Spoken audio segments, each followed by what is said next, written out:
Kasi ba, pag meron kang susundutin, pipiliin mo sa susundutin mo. Saka ano yan? Ballpen din, ballpen. No, so we treat all firearms as if it is always loaded. Next. Video natin. Can't play the file for some reason. Okay, next. Ayaw talaga. Okay, next.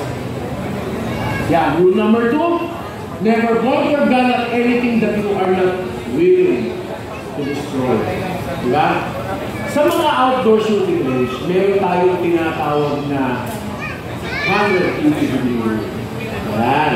So, kung down range ito, this is my 180 degrees.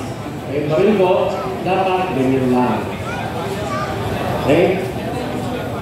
Pag ganyan ako, anong tawag doon? Grandmaster Benjo Cardio? Ay, easy. Sabihin mo dito. Anong tawag doon? Sino makakasagot sa akin? Anong tawag sa